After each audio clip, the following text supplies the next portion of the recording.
Assalamualaikum warahmatullahi wabarakatuh. Halo sahabat farmasi, ketemu lagi dengan saya Dinda Octavia dengan NIM 2348201072. Saya merupakan mahasiswa dengan program studi farmasi dari Sekolah Tinggi Ilmu Kesehatan Harapan Ibu Jambi. Di sini saya akan menjelaskan materi mengenai penyakit ginjal.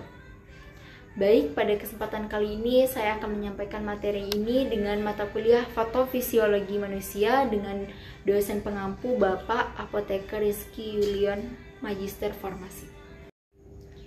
Apa itu ginjal? Nah, ginjal merupakan salah satu organ perkemihan. Ginjal ini yang berfungsi untuk membersihkan darah dari senyawa yang beracun pada tubuh sehingga akhirnya dialirkan ke seluruh tubuh. Jadi sebelum dialirkan ke seluruh tubuh, dari ginjal tadi tentu harus ada untuk membersihkan senyawa-senyawa yang beracun yang ada di dalam tubuh kita. Nah, ginjal ini, kalau ginjal yang normal itu memiliki 60 mg per dl atau di atasnya.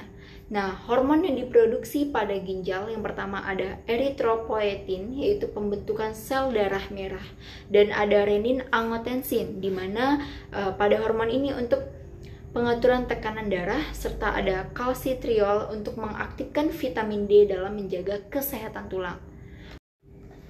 Kita akan memasuki pada penyakit ginjal.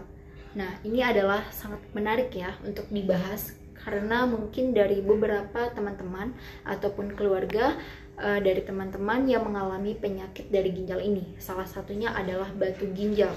Nah, batu ginjal ini terjadi ketika zat tertentu di dalam ginjal itu menumpuk, mengendap, dan membentuk gumpalan keras menyerupai batu. Nah, zat-zat tersebut bisa berupa kalsium, oksalat, dan juga asam urat. Nah, jenis-jenis dari batu ginjal ini itu tadi ada kalsium, oksalat, ada asam urat, ada sistin, dan ada cistrate.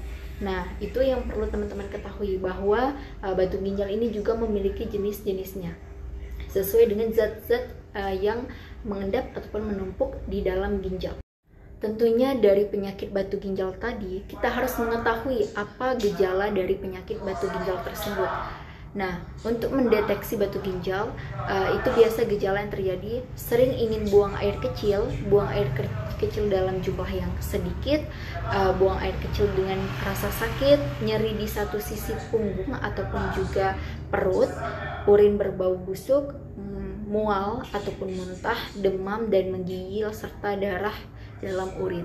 Nah, untuk itu perlu jika teman-teman merasa ada salah satu gejala ini terjadi, maka perlu segera dicek ke dokter supaya mengetahui penyakit apa yang dialami, apakah penyakit ginjal dan juga yang lainnya, karena mungkin dari beberapa gejala penyakit itu memiliki kesamaan. Nah, untuk mendeteksi ataupun mendiagnosis lebih jelas perlu kita periksakan ke dokter. Yang namanya penyakit pasti ada sebabnya. Nah, perlu nih teman-teman ketahui penyebab dari penyakit batu ginjal ini. Yang pertama itu tadi, adanya riwayat kesehatan keluarga. Bisa jadi dari faktor keturunan, ada ibu ataupun bapak yang mengalami penyakit dari batu ginjal ini, sehingga risiko terkenanya penyakit batu ginjal itu cenderung lebih tinggi. Lalu yang kedua, kurang minum air putih. Nah, biasa terjadi pelarutan mineral di dalam urin itu menurun. Kemudian mengonsumsi makanan yang mengandung banyak garam ataupun garamnya itu secara berlebihan. Itu juga tidak baik untuk kesehatan, akan mengganggu pada ginjal serta obesitas. Nah, obesitas ini juga termasuk penyebab dalam penyakit batu ginjal. Selanjutnya di sini adalah penyakit gagal ginjal akut. Mungkin juga teman-teman sudah tidak asing dengan penyakit ini, di mana penyakit ini terjadi ketika ginjal itu tidak dapat berfungsi normal secara tiba-tiba, yang menyebabkan penumpukan limbah dalam darah dan menyulitkan fungsi ginjal untuk menjaga keseimbangan cairan dalam tubuh. Nah, perlu teman-teman juga ketahui gagal ginjal akut dan kronis ini tentunya sangat berbeda. Dimana kalau gagal ginjal akut ini terjadi secara tiba-tiba dan dapat reda ketika diatasi. Sedangkan gagal ginjal kronis ini terjadi secara perlahan-lahan, bisa terjadi berbulan-bulan dan dapat gagal ginjal secara permanen jika tidak diatasi dengan tepat. Sama halnya dengan penyakit batu ginjal. Pada gagal ginjal akut ini, patofisiologinya yaitu dari prarenal. Nah, di sini ada prarenal, renal, dan juga postrenal.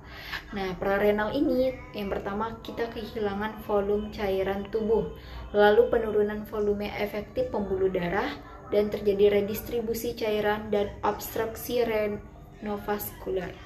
Nah, sedangkan renal ini ada nekrosis tubular akut, nefritis interstitial akut, oklusi mikrobavilar atau glomerular, dan nekrosis kortikal akut. Pada postrenal ada obstruksi ureter, bilateral atau unilateral ekstrinsik berarti di luar, dan obstruksi kandung kemih atau ureter. Dari prarenal, renal, dan juga postrenal itu membentuk nefrotoksin. Nah, di sini juga ada iskemia. Iskemia itu berarti darah kita itu berkurang, dan nefrotoksin ini adanya zat yang menyebabkan nefrotoksitas pada ginjal. Nah, lalu ada pada prarenal ini terjadinya penurunan aliran darah ginjal, sedangkan di renal itu adanya kerusakan sel tubulus, dan postrenal itu terjadi kerusakan glomerulus. Nah, dari penurunan dan kerusakan tadi, peningkatan pelepasan NaCl ke makula dens, dan obstruksi tubulus, kebocoran filtrat, dan penurunan ultrafiltrasi glomerulus, dan penurunan GIR. Inilah yang menyebabkan terjadinya gagal ginjal akut. Gejala dari gagal ginjal akut. Yang pertama itu ketidakseimbangan air elektrolit atau kelelahan. Yang kedua, pada kemih itu produksi air seni tidak cukup atau retensi kemih.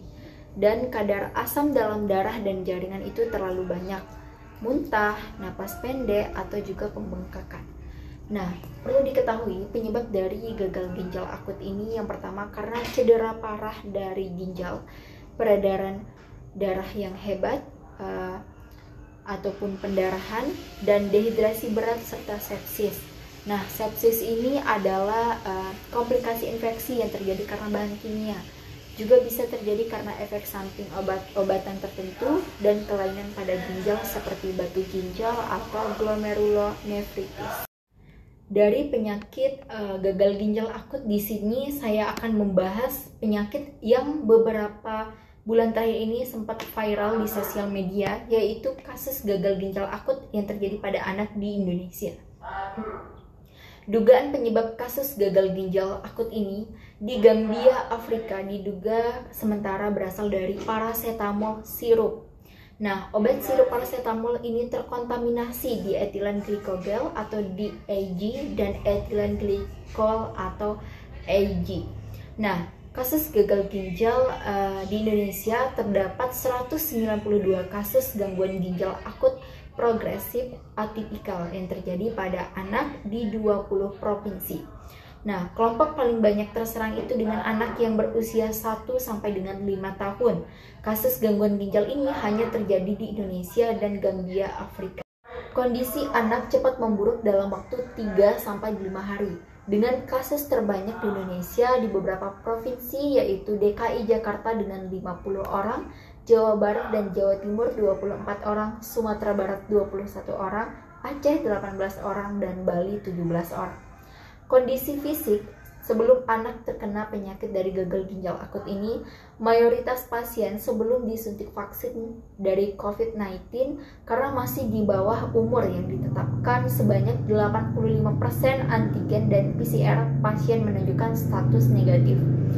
Pasien tidak mengalami komorbid atau kelainan bawaan apapun. Nah, rekomendasi dari IDIA itu masyarakat perlu waspada dan mengimbau agar menghindari penggunaan paracetamol ini. Untuk penanganan itu disarankan berkonsultasi dengan dokter. Dari kasus tersebut yang baru beberapa bulan terakhir ini terjadi, perlu kita waspadai dan kita lebih bagus ataupun kita lebih teliti lagi dalam memilih obat apa yang sesuai dan tentunya selalu berhati-hati. Nah, selanjutnya kita akan membahas diagnosis dari penyakit ginjal ini, yaitu yang pertama batu ginjal. Nah, diagnosis dari batu ginjal ini dikonfirmasi dengan pencitraan CT scan abdominopelvis yang bermanfaat dalam menentukan lokasi, diameter, dan juga densitas batu. USG ginjal dapat menjadi alternatif serta sekaligus dapat mengidentifikasi adanya hidronephrosis atau dilatasi uretra. Kemudian untuk diagnosis gagal ginjal akut ini dibuat berdasarkan temuan penurunan urin atau peningkatan kreatinin darah yang terjadi dalam waktu 7 hari. Untuk itu perlunya kita selalu menjaga kesehatan, selalu mengonsumsi makanan-makanan yang sehat dan juga bergizi dan mengandung nutrisi, serta selalu membatasi dalam mengonsumsi makanan seperti garam ataupun yang mengandung gula. Nah, karena tidak hanya dari penyakit ginjal juga bisa terjadi pada penyakit yang lain. Nah, dan dari kasus yang baru-baru ini terjadi tentu menjadi pelajaran untuk kita semua untuk lebih berhati-hati lagi dalam mengonsumsi obat supaya kita terhindar dari penyakit seperti penyakit gagal ginjal akut ini. Nah, demikianlah dari materi kali ini yang dapat saya sampaikan. Semoga dapat bermanfaat dan saya akhiri dengan wassalamualaikum warahmatullahi wabarakatuh. Semangat dan terus belajar untuk mengetahui tentang kesehatan karena sehat itu mahal.